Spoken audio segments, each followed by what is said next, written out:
Graça e paz, irmãos. Quem está feliz, diga amém. Glória a Deus. É um prazer enorme estar aqui mais uma vez ministrando a palavra do Senhor. E eu gostaria que você abrisse a sua Bíblia, Apocalipse, capítulo 21, de 3 a 7, 4 versículos só. Apocalipse 21, na NVI, que diz assim: ouvi uma alta voz que vinha do trono e dizia: eis que o tabernáculo de Deus está com os homens, com os quais ele viverá. Eles serão os seus povos, o próprio Deus estará com eles e será o Deus deles. Ele enxugará dos olhos toda lágrima, não haverá mais morte, nem aflição, nem choro, nem dor, pois as coisas antigas já se passaram. Aquele que estava sentado no trono disse: vejam, eu farei novas todas as coisas. E acrescentou: escreva isto, pois estas palavras são verdadeiras e dignas de confiança. Disse-me ainda: está feito, eu sou o Alfa e o Ômega, o princípio e o fim. A quem tiver sede, darei de beber gratuitamente da fonte da água da vida. Aquele que vencer herdará tudo isso, eu serei o seu Deus e ele será o meu filho. Graças a Deus. Quantos aqui fazem parte de uma célula? Levanta a mão. Tem alguém aqui que não faz parte de uma célula? Levanta a mão também. Não faz parte? Ó, tem um ali, mais alguém aqui, ó. Tem uma moça aqui na frente, então as irmãs aí já dão uma atenção especial para ela no final do culto aí, tá? Ela não tem célula. Mais alguém aí atrás? Não? Que bom, né? Todos, praticamente todos aqui temos uma célula. Então, quem arriscaria dizer qual é o tema que a igreja está trabalhando esse ano? Quem se lembra? Alguns irmãos estão afiados aí, né? Simplesmente célula, né? E é isso que nós vamos falar, né? Hoje. Foi um desafio enorme, pastor, porque eu quis seguir, né, o que a igreja colocou como tema. Eu tive que montar aqui um esboço só sobre célula, né? Mas o texto, por que eu escolhi esse texto? Eu escolhi esse texto baseado em um tema que daqui a pouco eu vou falar para vocês, tá? Porque fala daquilo que eu tenho muita convicção, e é algo que não só eu, como acredito que todos nós almejamos, né, que é um dia estarmos na eternidade com o Senhor. Nós vamos fazer uma pequena comparação entre célula e eternidade. O texto que nós lemos, querido, ele está escrito em Apocalipse capítulo 21, está inserido no que a gente conhece como, né, o período escatológico, tempo do fim, fim dos tempos e por aí vai, né? E tudo que tem um começo tem um fim. E com esse mundo que a gente vive hoje, por melhor que a gente viva aqui, né, por mais gostoso que seja viver, passear, gastar dinheiro, por melhor que o mundo seja, esse mundo tem um fim também, né? Se bem que o café está caro demais, não está dando nem prazer de comprar, né? Por mais que seja bom viver aqui, irmãos, esse mundo terá um fim. E o fim para esse mundo não é uma coisa boa, segundo a palavra, né? Esse mundo, ele teve um início, ele está tendo a continuação, que é essa que a gente... E ele vai ter um fim, vai chegar um dia que esse mundo vai se findar. Mas para a igreja, para nós que somos a noiva do Cordeiro, amém por isso? Existe uma promessa gloriosa e nós acabamos de lê-la. Logo no finalzinho, quando João está terminando o livro do Apocalipse, na sua carta, ele começa no versículo 3, e eu encontrei algumas promessas aqui. E se você concordar com aquilo que eu vou dizer, você diga amém, tá? A primeira promessa está no capítulo 3, no versículo 3, que diz assim: eles serão os seus povos. Quem é povo de Deus, diga. E o próprio Deus estará com eles e será o Deus deles. Olha que promessa gloriosa. Versículo 4, não sei se você chorou essa semana, né? Essa semana, irmãos, eu quase chorei, porque o meu filho foi embora, foi morar nos Estados Unidos, e eu estou sentindo uma falta dele grande, porque era ele quem levava o irmão para a escola, buscava, ia no mercado, fazia as coisas para mim, ou da visão, e agora é tudo eu que faço, entendeu? Então assim, eu tive uma saudade enorme dele, e quase chorei. Mas aqueles que quase choraram, ou choraram hoje, o versículo 4 tem uma promessa: ele enxugará dos seus olhos toda lágrima, não haverá mais morte, nem aflição e nem choro. O versículo 5, aquele que estava sentado no trono disse: vejam, eu farei nova todas as coisas. No versículo 6 existe ainda uma outra promessa que diz o seguinte: a quem tiver sede, darei de beber gratuitamente da fonte da água da vida.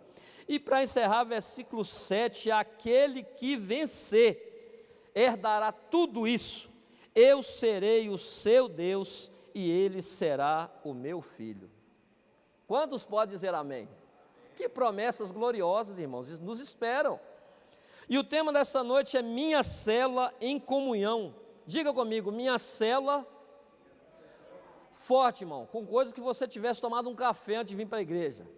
Diga assim, minha célula em comunhão, um ensaio para a eternidade.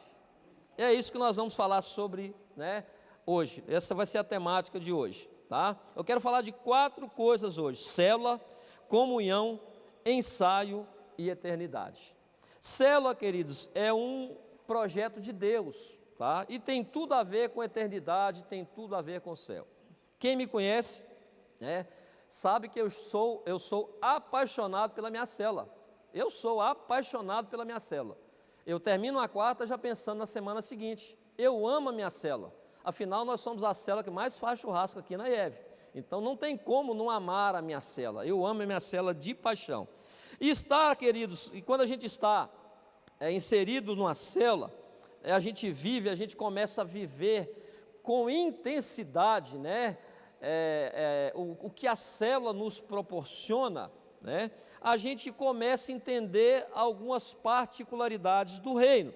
Então, o que faz uma célula? Isso é um pensamento meu, queridos. O que faz uma célula parecer com o céu? O que tem uma célula a ver com o céu? Ou o que tem uma célula a ver com a eternidade? Primeiro, na minha célula eu posso abrir o meu coração e ser ouvido. E em 1 João capítulo 5, versículo 14 e 15, diz o seguinte: esta é a confiança que temos ao nos aproximarmos de Deus. Se pedimos alguma coisa de acordo com a sua vontade, Ele nos ouve.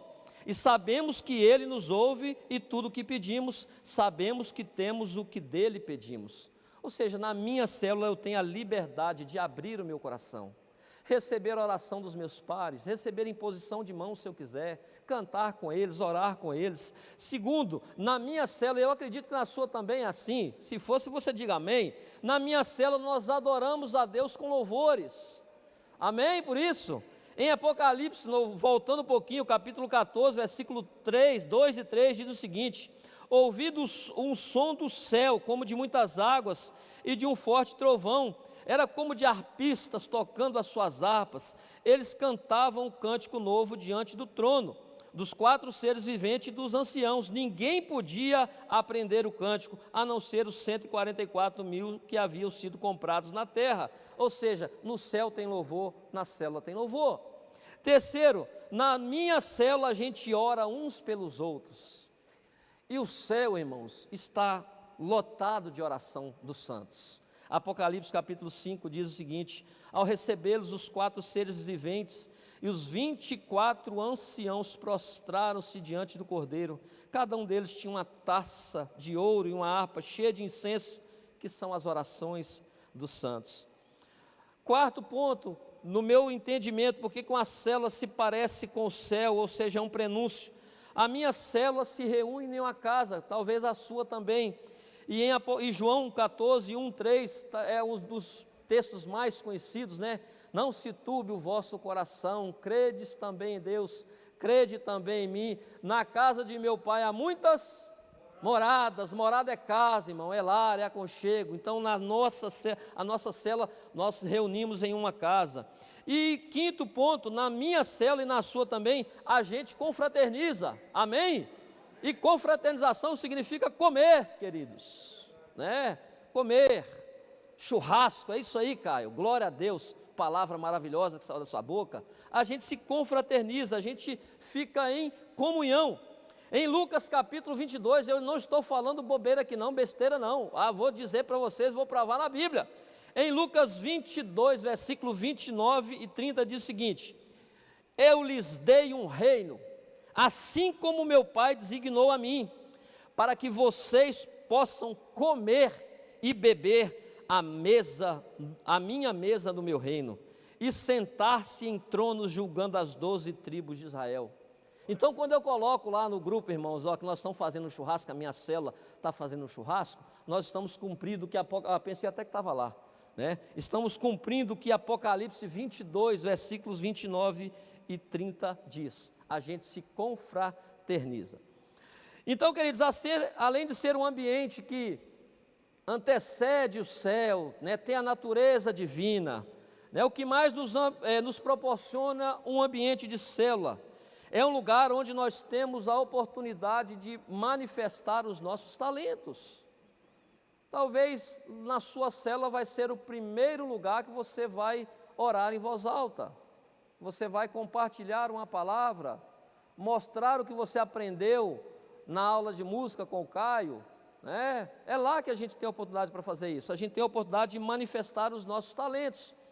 É um lugar também onde eu posso amar e ser amado pelos meus irmãos, é um lugar onde nós construímos relacionamentos saudáveis, é um lugar onde todos participam, é um lugar onde todos nós somos iguais, ninguém é melhor do que o outro na cela, todos nós somos iguais, né? Perante uns aos outros e perante Deus também, não há hierarquia ali, somos todos irmãos.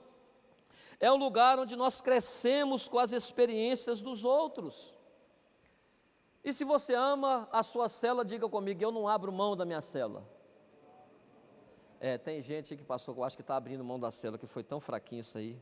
Se você ama a sua célula, irmão, deixa Jesus ouvir. Diga, eu não abro mão da minha célula.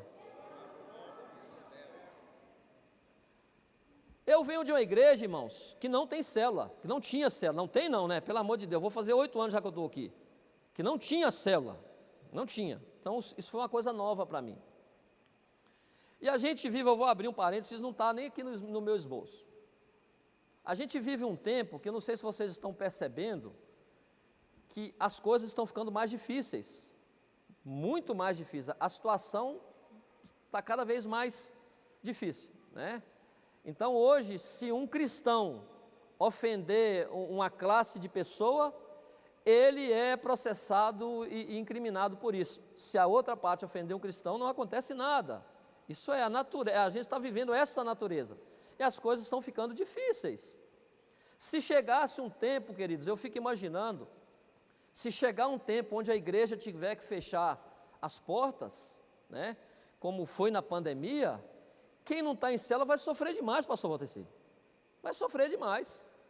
Para quem já está acostumado com esse ambiente, né, e lá numa rara hipótese, a gente não poder nem se encontrar fisicamente, a gente faz um grupo de chamada, pastor Cláudio, e se reúne todos os dias se a gente quiser. Então, quem não vive nesse ambiente, a tendência, se chegar, né? Estou usando a palavra se chegar esse tempo por prudência, se chegar esse tempo vai sofrer demais. Mas a gente aqui, graças a Deus, não teremos essa dificuldade, porque nós amamos viver em cela. Então, a primeira parte da mensagem é minha cela. A segunda é em comunhão. Comunhão é aquilo que envolve a todos, né? E um ambiente de cela, né? Ele promove isso, ele promove tornar aquilo tudo em comum, né? Por isso que nós, na minha célula, por exemplo, praticamente com exceção de uma pessoa que não é da igreja, ele é de uma outra igreja, mas ele é matriculado na minha célula, quase não falta, né? Ele é de uma determinada denominação e ele é fiel na nossa célula. Com exceção dele, todos nós ministramos, todos nós oramos. Aí esse já pode orar, né? Então a gente, né, é um lugar que todos, né, participamos da mesma forma. E uma pessoa, queridos, sem comunhão, né, vamos lembrar o tema? Minha célula em comunhão. Prega comigo, diz, minha célula em comunhão. Nós vamos fracionar isso aqui para a gente ficar concatenado aí com o raciocínio. Uma pessoa sem comunhão, quer dizer, eu já não estou falando aqui de churrasco, embora eu adore dizer essa palavra, irmão, eu amo, mas agora não é isso, tá? Uma pessoa sem comunhão é uma pessoa isolada, tá? É uma pessoa sem relacionamentos, uma pessoa que vive fora do propósito de Deus, Porque o propósito de Deus é pegar aquilo que está separado e fazer o quê? Juntar, tá? É esse o propósito de Deus. Ele pega aqueles que estão desgarrados, e aí nós temos parábolas para isso na Bíblia, tá? Nós temos várias expressões de textos que o Senhor pega aqueles que estão separados e juntam, tá? Então, uma pessoa que vive sem comunhão, sem relacionamentos, ele é uma pessoa que está fora do propósito divino, tá? O próprio salmista, ele disse o seguinte, o salmo vocês conhecem aí, de cor salteado, quão bom e quão suave é que os irmãos vivam em união, vivam em comunhão. E na célula nós precisamos viver essa comunhão, porque eu tenho algumas razões aqui. Primeiro, eu faço parte de algo que foi Deus que me deu. Você acredita que a célula foi Deus que te deu? Você pode dizer assim, a célula é um presente para mim? Você pode dizer? A minha célula é um presente para mim, tá? Então a célula foi algo que Deus me deu. Nem planejava ser líder de célula. E um dia o pastor Valdeci chegou, era da célula dele, falou assim, mas nós vamos aqui multiplicar e você vai ser o líder. Glória a Deus. E logo no seguinte a igreja entrou no DNA, e na semana, uns 15 dias que nós já tínhamos multiplicado, nós multiplicamos de novo, né, com o pastor Daniel. Então a minha célula, a visão que eu tenho é que a célula é um presente de Deus para mim. Eu tenho lá 7 pessoas comigo, que eu considero como meus irmãos. Segundo motivo para a gente viver em comunhão, repita comigo, eu não posso crescer sozinho. Não tem como, irmãos, a gente não consegue evoluir sozinho, a gente precisa de outros na caminhada, seja em qual área que você quiser imaginar agora, na área profissional, na área ministerial, onde você quiser imaginar, nós precisamos dos outros, precisamos, né, uns dos outros, não tem como a gente crescer sozinho, porque nós não temos todas as experiências da vida, não temos. A gente consegue olhar para certas coisas com o nosso olhar, mas às vezes o irmão olha diferente. Tem um irmão na minha célula, ele é mais velho que eu. Um pouco também, não é muito não. E aí, eu gostava de ouvir uma determinada banda, Caio, uma banda aí que canta aí, se alguém quiser eu falo em off depois para vocês. E eu cresci, irmão, ouvindo aquele pessoal, porque eles têm uma guitarra muito legal, fazem um solo muito legal, umas letras bem bacanas. Eu cresci ouvindo aquele pessoal, desde pequeno. Tinha muitos CDs deles, acompanhei a evolução da carreira daquele pessoal. E aí, comentando um dia na célula, o irmão chegou para mim e falou assim, pastor, é o seguinte, o senhor já reparou isso naquela banda? Aí eu falei, é mesmo, né, rapaz? Coisa simples, irmãos, coisa simples. Ele disse para mim, falou assim, pastor, o senhor já viu que em momento nenhum esse pessoal glorifica a Deus na letra das músicas deles? Aí eu comecei a olhar para as letras das músicas, irmãos, com um olhar diferente. E eu acabei concordando com ele. Falei, realmente, cara, esses caras falam de tanta coisa. Fala do mar, do sol, da lua, da chuva. Em momento nenhum esses caras glorificam a Deus. Sabe o que aconteceu, querido? Nunca mais ouvi aquela banda. Porque eu aprendi com aquele irmão, com a experiência que ele tem. E ele é um músico, né? Ele é um músico. E eu olhei, passei a olhar com outro olhar. Porque a experiência dele me fez agora ter uma nova experiência. E eu passei a ouvir outras coisas, tá? Então eu não posso crescer, e olha, irmão, que eu já estou com 46 anos ouvindo os caras, isso já aconteceu um ano e pouco, foi quase 40, mas até os 45 ouvindo.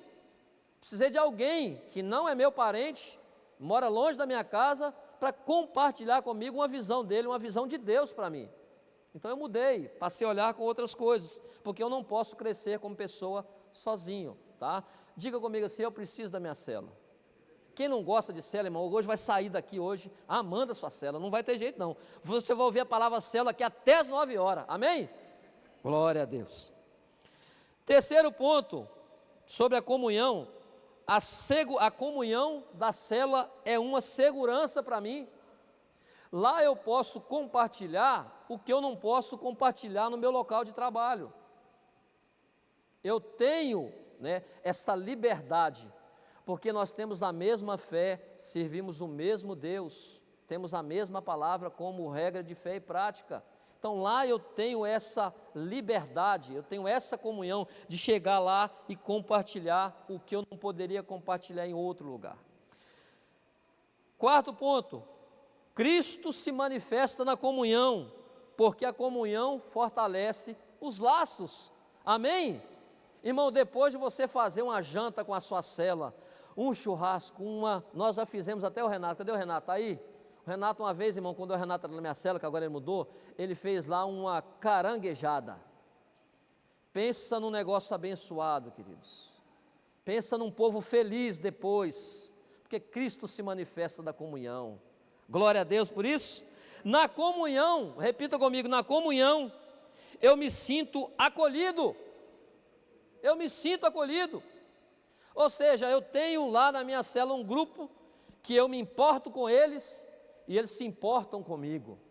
E não tem nada, irmão, existe coisa melhor, claro, mas é uma sensação boa de você sair toda quarta-feira ou quinta, seja qual o dia for da sua célula, e você chegar naquele ambiente, ser acolhido pelos seus irmãos. Isso é uma dádiva divina. Saindo da célula em comunhão, minha célula em comunhão, um ensaio, diga comigo, ensaio. Ensaio, amados, é o objetivo. O que é um ensaio? É o objetivo de tornar algo comum. Aquilo que não conhecemos, de fato, se tornará algo comum para nós, após um período de dedicação e esforço. Se você pegar a palavra nu e cru ensaio, se você for pesquisar, você vai encontrar algumas definições. Quem já estudou química aí? Levanta a mão. Alguém já estudou química? Lá na química você tem o tubo de ensaio, né? Tem alguns ensaios por aí. Mas eu queria focar naquele ensaio que a gente aquilo que a gente faz, né? Com o objetivo de fazer uma apresentação. Aquilo que os músicos vêm aqui uma vez por semana, né? Ontem eu te dei um pulinho aqui na igreja rapidinho, estava o pessoal aqui ensaiando. Eu quero tomar por base isso, né? Aquele ensaio que a gente faz para uma apresentação. E existem algumas dicas, pastor Claudio Miro, que quem quer fazer um ensaio, quem participa de um ensaio, ele tem que se atentar. São pelo menos 5. Se prepare para o momento e tenha foco. Segundo, conheça o seu público. Terceiro, defina qual é o seu objetivo. Quarto, esteja atento ao tempo. E quinto, revise o conteúdo. São 5 procedimentos básicos que quem vai apresentar alguma coisa precisa fazer, tá bom? Como nós fazemos parte de uma célula, acredito eu, né, na minha humilde opinião, que nós estamos vivendo um ensaio, amém? Um ensaio, né? Nós estamos ensaiando para algo, né? Que algum momento vai acontecer para nós, que é o momento de nós irmos ao encontro do Senhor dos Ares. Glória a Deus por isso. Está lá prometido, né? Em Tessalonicenses capítulo 4, o apóstolo Paulo escreveu, né?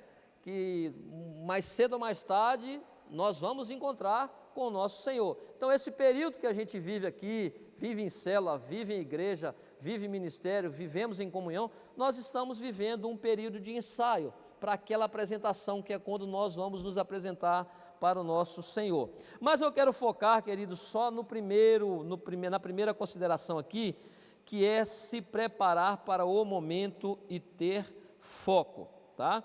E eu quero trazer aqui pelo menos algumas considerações acerca desse foco, porque nessa caminhada, você concorda que o período que nós estamos vivendo aqui, nós estamos caminhando? Nós somos peregrinos em terra estranha, nós estamos de passagem aqui, então nós estamos caminhando. E nesse caminho, queridos, muitas são as distrações, tá? A gente pode se distrair com muitas coisas. A Bíblia, nós temos aqui alguns relatos de pessoas que receberam inclusive as bênçãos de Jesus e se distraiu logo a seguir. Uns se distraíram com coisas, se distraíram com pessoas. Então, se a gente não tem foco naquilo que a gente, né, almeja, quer alcançar, a gente se distrai facilmente. Então, eu gostaria de compartilhar com vocês que o primeiro foco que nós, como célula, temos que ter, e como igreja, que nós temos de estar focados na palavra. Glória a Deus por isso. A Bíblia, ela tem que ser o nosso norte. Tem uma frase de um professor chamado Arthur Pink, ele é professor bíblico inglês, ele disse o seguinte: leia a Bíblia para ser sábio, creia nela para ser salvo e pratique-a para ser santo. Esse é o norte do crente. O filósofo chamado Immanuel Kant disse: é a minha fé na Bíblia que me serviu de guia na minha vida moral e literária. Quanto mais a civilização avança, mais será empregada a Bíblia. Um homem que não era crente, Napoleão Bonaparte, ele disse: eu estava fazendo a revolução na força da guerra, mas lendo as páginas desse livro, a Bíblia, descobri que Cristo fez uma revolução muito maior que eu, sem violência e destruição. Fez a revolução do amor e da liberdade espiritual mediante o sangue na cruz. Então a Bíblia, queridos, ela é o nosso norte. Uma coisa que eu aprendi, e talvez aconteça lá na sua célula, eu aprendi lá na época que não era nem o lidere, era como é que chamava a classe da célula lá? Visão celular 1. Eu tive professores que falavam assim: a célula, você pode abrir mão de alguma coisa.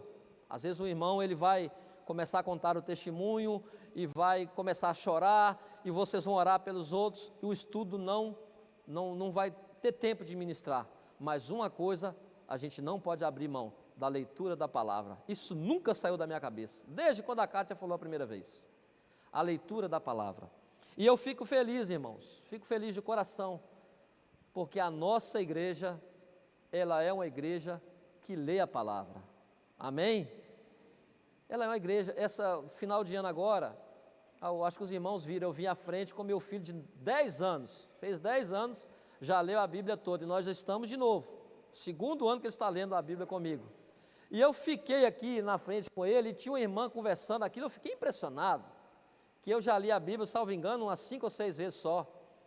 E aí chegava uma irmã conversando com a outra assim, e eu me achando bom, falei: rapaz, já li 5 vezes, já li mais que muita gente aqui, né? Aí a irmã virou para a outra: não sei quem é, se estiver aqui, fala comigo que é você. Aí falou: fulano, já li 25 vezes. Aí eu falei: deve ser. Aí eu falei: toma, Samuel, entendeu? Você podia ir embora sem essa, 25 vezes. Falei: rapaz, que maravilha, gente, 25 vezes, são 25 anos lendo a Bíblia. Isso é um presente de Deus, gente. Então, temos que ter foco na palavra, porque o que é que sustenta a gente, irmãos, no momento difícil? É a palavra de um amigo? Talvez sim, talvez não, porque a palavra de um amigo, ela pode te encorajar, como também pode te colocar mais para baixo ainda. Se você parar para pensar, o que sustenta a vida do cristão é a promessa que ele tem vinda da palavra. Até se a gente morrer, o que que a gente tem como promessa? A vida após a morte. É bênção, é palavra em cima de palavra. Ou seja, a Bíblia, não tem outro livro que a gente possa ler que não vai nos dar esperança em tempos difíceis, consolo em tempo de angústia, não vai, entendeu? Alegria em tempo de tristeza, a palavra. Quantos estão focados na palavra? Diga glória a Deus.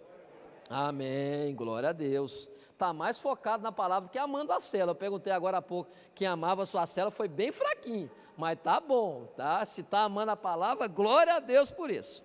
Segundo, temos que ser, repita comigo, prega comigo hoje, diga assim: focados em sermos multiplicadores do reino.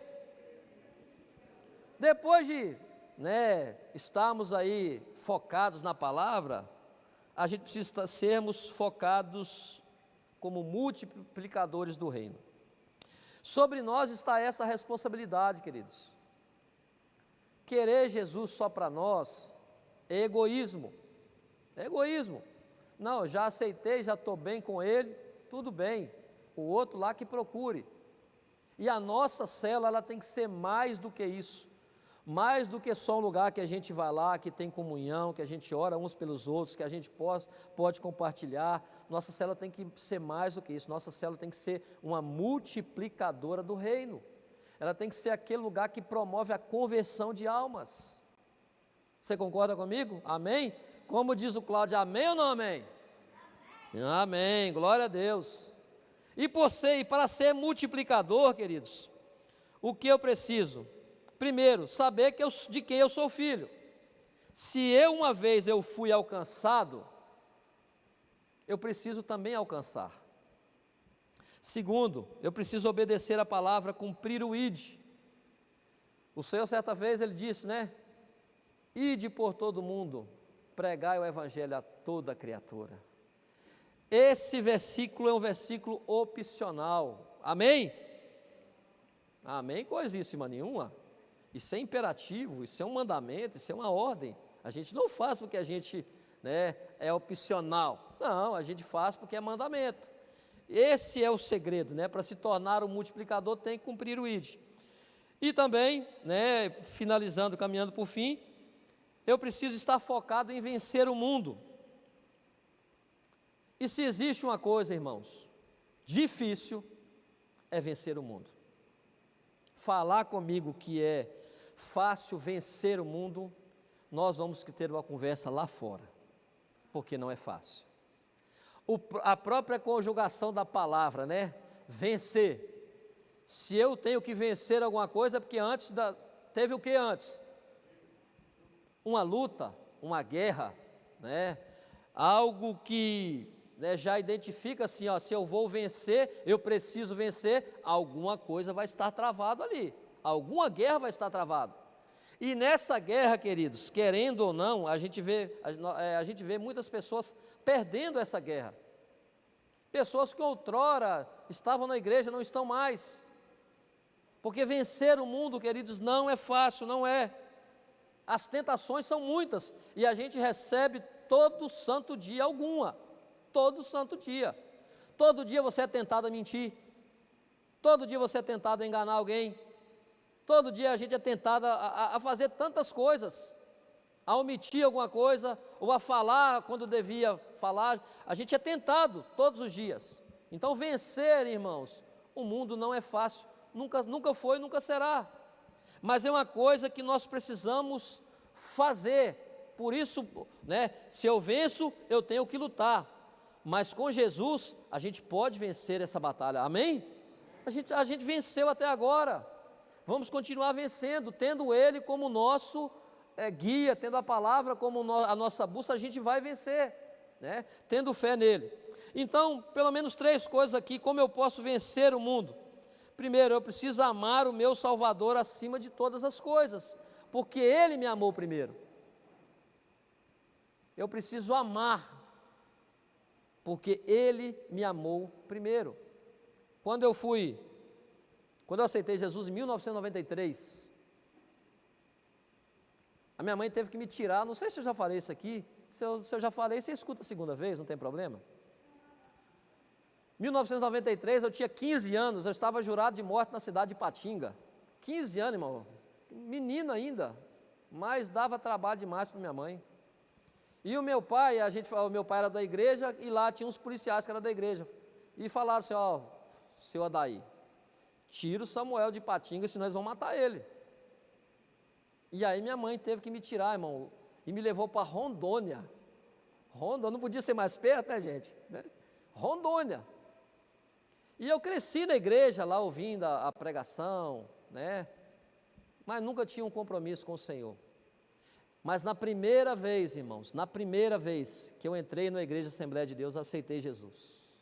E eu estou firme até hoje, graças a Deus. Então Ele me amou primeiro. Eu era para estar morto, mas pelo amor dEle eu fui resgatado, e você foi resgatado também. Então eu preciso, queridos, amá-lo acima de todas as coisas, porque Ele me amou primeiro. Para vencer o mundo, que eu preciso ter responsabilidade com Deus e com a igreja. Não adianta, queridos, só estar no corpo, é preciso ser membro do corpo, é preciso fazer parte, é preciso estar inserido. Terceiro lugar, para vencer o mundo, eu preciso vencer, já até falei um pouquinho aqui, vencer as tentações que são diárias e constantes. E caminhando por fim, queridos, eu quero falar sobre o 4º ponto. Vamos repetir? Minha célula em comunhão, um ensaio para a eternidade. Deus, queridos, Ele preparou uma realidade fora do nosso tempo e ela se chama eternidade. Eu fico impressionado, irmãos, com aquilo que eu tenho visto na internet, por exemplo. Eu fico impressionado com tanto escândalo que eu tenho visto recentemente. São muitos escândalos, muitos, mas muitos mesmo. E quando eu vejo algum, eu fico pensando assim, gente, às vezes eu converso muito com a minha esposa, falo, amor, esse pessoal está achando que o céu é aqui, né? Tem até um louvor aí, né, que diz que o céu é aqui. Não, o céu não é aqui não, irmãos, o céu não é aqui não. Será que esse pessoal não pensa, pastor, que existe uma eternidade, não? Pastores mentindo, pastores, né, promovendo tanto escândalo na igreja, e eu não vou nem mencionar aqui que não convém, e eu fico pensando aonde está a cabeça desse povo. Será que isso aqui é o fim para eles? Existe algo muito mais do que isso aqui, irmãos, preparado para nós, igreja do Senhor, muito melhor. Eclesiastes capítulo 4, capítulo 3, diz o seguinte: ele fez tudo apropriado ao seu tempo, também pôs no coração do homem o anseio pela eternidade, mesmo assim este não consegue compreender inteiramente o que Deus fez. Salomão escreveu, irmãos, que Deus colocou em nós, colocou no coração do homem a eternidade. Olha, eu vou repetir aqui, se puder colocar ali, né, Eclesiastes 3:11, vou repetir, ele fez tudo apropriado ao seu tempo, também pôs no coração do homem o anseio pela eternidade, mesmo assim este não consegue compreender inteiramente o que Deus fez. Ou seja, aquilo que Deus preparou, né, ainda é imensurável. O apóstolo Paulo, ele escreveu que aquilo que o ouvido não ouviu, o olho não subiu ao coração do homem, são essas coisas que Deus tem reservado para a sua igreja. Então, o homem, ele já tem, né, a pessoa que aceita a Cristo, que o Espírito Santo faz morada nele, ele tem que ter, irmãos, esse desejo pela eternidade, ele tem que saber que esse período que a gente está vivendo aqui, isso não acaba aqui, existe algo além disso. C.S. Lewis, em seu livro Peso da Glória, escreveu o seguinte, eu gostaria de compartilhar com você: se eu encontro em mim um desejo que nenhuma experiência desse mundo possa satisfazer, a explicação mais provável é que eu fui feito para outro mundo. Se nenhum dos meus prazeres terrenos é capaz de satisfazê-lo, isso não prova que o universo é uma fraude. Provavelmente os prazeres terrenos não têm o propósito de satisfazê-lo, mas somente de despertá-lo, de sugerir a coisa real. Se for assim, eu tenho que tomar cuidado para, por um lado, jamais desprezar ou ser ingrato em relação a essas bênçãos terrenas, e por outro lado, jamais confundi-lo com outra coisa, da qual elas não passam de um tipo de cópia, um eco ou miragem. Diga comigo: eu não sou daqui, eu quero eternidade com o Senhor. Vamos aplaudir o Senhor por isso? Eu quero eternidade com o Senhor. E me entristece, irmãos, é que a maioria, não a maioria não, né? Uma boa parte dos cristãos não pensam nisso.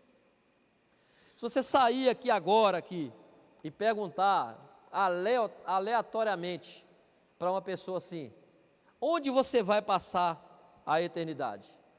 Se a pessoa tiver com pressa, ela vai dizer assim, só Deus sabe. Talvez, se você perguntar para um filósofo, uma pessoa culta, ele vai dizer, olha, quando morrer, tudo acaba. Se você perguntar para uma pessoa que talvez já esteve na igreja e saiu, ele vai falar assim para você, olha, Deus é quem sabe, né? E vão ser, queridos, muitas as respostas.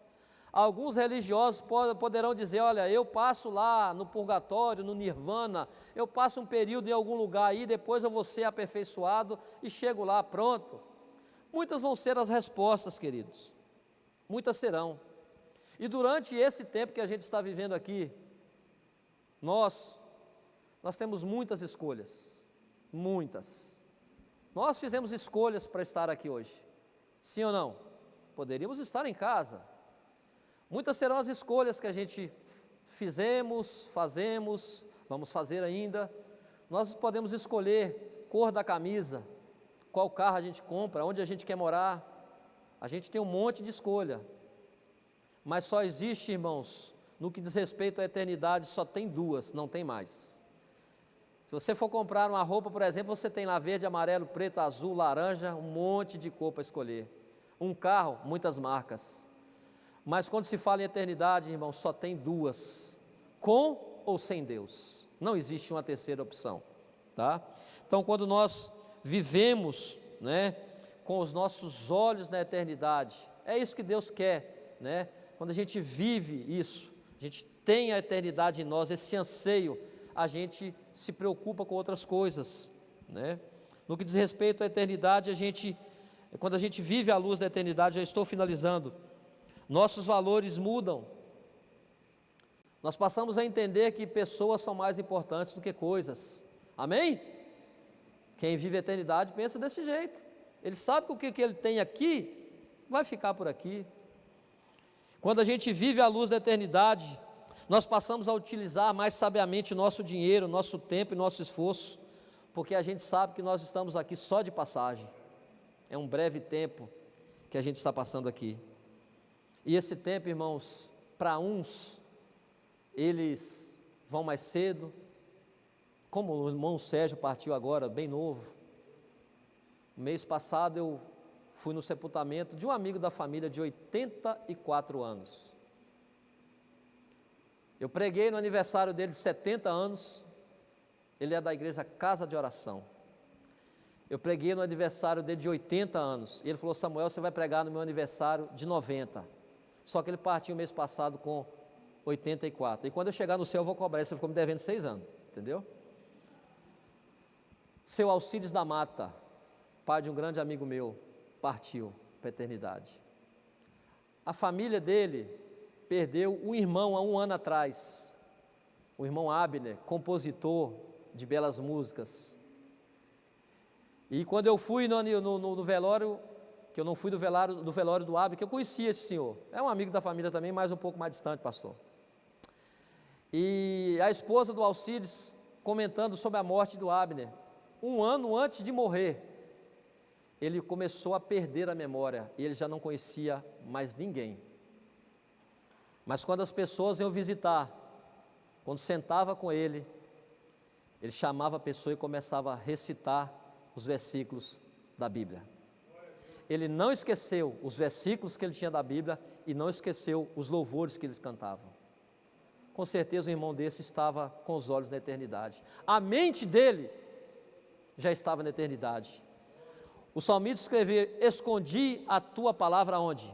No meu coração. Esse homem tinha a palavra, porque a memória se foi, das coisas terrenas se foi, mas do céu ele não esqueceu.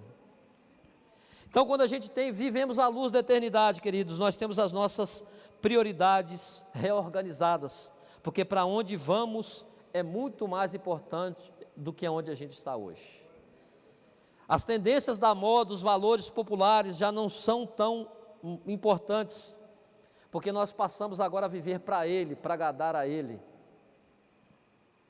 Então, queridos, não deixe o seu, né, que eu e você não venhamos deixar nossos olhos focar em coisas que não nos conduzem à eternidade. Eu gostaria que você ficasse de pé, tem só mais um capítulo aqui, eu quero orar com você. Se nós estamos vivendo à luz da eternidade, o que esperar dela? E eu trouxe algo aqui que talvez você já conheça. Diga comigo: um novo corpo, sem dores, sem lágrimas, sem limitações. Uma nova casa. Talvez sua casa está precisando de uma reforma, irmão. Você vai ter uma casa lá, novinha, preparada à luz da palavra. Nós teremos um outro nível de entendimento. As limitações da mente já não existirão mais. E nós vamos conhecer pessoas que aqui nós nunca conhecemos. Eu fico imaginando, gente, quando eu chegar no céu. Seja sincero, você já se imaginou chegando no céu? Quem você quer ver primeiro depois de Jesus? Vocês nunca pararam, não? Eu falo isso na minha cela direto lá. Irmãos, depois de Jesus, eu quero ver Maria, a mãe de Jesus. O resto eu vou conhecer com o tempo.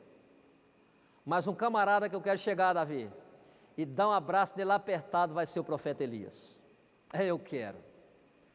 E quero ter, sim, como diz o mineiro, um dedo de prosa com Moisés. Falar, Moisés, você falava com Deus cara a cara, rapaz. Vocês não pensam nisso não, gente? Vivemos à luz da eternidade. E isso é a coisa que pode acontecer, irmãos, daqui a pouquinho, mês que vem, o ano que vem, a gente não sabe, mas uma hora isso vai acontecer. Um lugar, queridos, sem preocupações, porque não existirá mais o amanhã. Seja sincero comigo agora, já estou terminando. Quem tem um boleto para pagar aí semana que vem? Abaixa a mão, irmão, abaixa a mão. Um lugar sem preocupações, irmãos, sem boletos, que maravilha. Um lugar sem aflições, sem dificuldades, sem acepções. Um lugar onde experimentaremos um nível de adoração e gozo jamais experimentados aqui na terra. Eu não sei se você já teve a oportunidade de sentir algo diferente na presença de Deus, que o Espírito Santo te tome e você parece que está fora desse ambiente. Talvez você foi a algum encontro, veio aqui na igreja, um encontro com Deus no monte, no vale, você já experimentou algo e aquilo foi ótimo. Alguém já viveu experiências com Deus? No céu, irmão, isso não é nada, porque no céu é mais intenso. No céu, o céu é contínuo. A gente vive um momento de prazer, de alegria no Espírito hoje, mas amanhã a irmã levantou ali, tem um boleto para pagar, a alegria se vai, entendeu? Lá não. Lá é viver no gozo do Espírito por toda a eternidade. E eu queria orar com você, queridos, eu queria orar pela sua célula. Quantos aqui querem orar para a sua célula? Os líderes de célula, eu quero orar com você aqui. Você que é líder de célula, vem aqui na frente. Nós já estamos encerrando. E perdoe a minha ousadia, irmão, se você não é apaixonado pela sua célula como eu sou, passe a ser. A célula é um presente de Deus para nós. Senhor, eu quero glorificar o nome do Senhor, porque nós estamos vivendo, Senhor amado, à luz da eternidade, Pai. Esse mundo, ó Deus, é bom, a gente vive aqui, o Senhor nos colocou neste mundo, mas o crente fiel a Deus, que anseia pela eternidade, ele sabe que isso aqui é passageiro. Ele sabe que isso aqui, Senhor amado, por mais alegrias que a gente venha ter aqui, essa alegria, ela é passageira. Mas existe uma promessa gloriosa da parte do Senhor, de uma alegria eterna, uma alegria sem limites, que é estar com o Senhor por todo sempre, e nós como igreja, nós anseiamos isso, Pai. Nós vivemos, ó Deus, nos pequenos grupos, nas células, ó Deus, como pregado aqui hoje, que já é, ó Deus, algo que nós já podemos experimentar como algo que antecede o céu. E nós queremos, ó Deus, o que eu quero pedir ao Senhor, que o Senhor nos dê, ó Deus, mais amor nas nossas células, que possamos amar uns aos outros, ó Deus, assim como o Senhor nos amou. Que a nossa célula, Deus, seja um lugar, ó Deus, de restauração, que a nossa célula seja um lugar de novidade de vida, Senhor, que a nossa célula, Deus, seja um lugar onde pessoas sejam batizadas com o Espírito Santo, que a nossa célula seja um lugar, ó Deus, onde nós venhamos construir bons relacionamentos saudáveis, que a nossa célula, Deus, seja um lugar em que ela foi constituída, colocada como a multiplicadora do reino do Senhor, que a nossa célula seja um lugar, ó Deus, onde as pessoas se sintam bem, que almas encontrem o Senhor lá. Faça da nossa célula, Deus, como pessoas, como grupo, um instrumento do Senhor, ó Deus. Que esses líderes de células que estão aqui, ó Deus, como teu ministro nessa noite, eu quero abençoá-los em nome de Jesus. Que o Senhor venha dar, ó Deus, amor a cada um deles pela sua célula, que venha dar sabedoria, ó Deus, para que possa conduzir aquela pequena igreja, Senhor, nos caminhos do Senhor. Assim, Senhor amado, eu os abençoo em nome de Jesus. Amém e amém. Queridos, que Deus em Cristo Jesus te abençoe em nome de Jesus.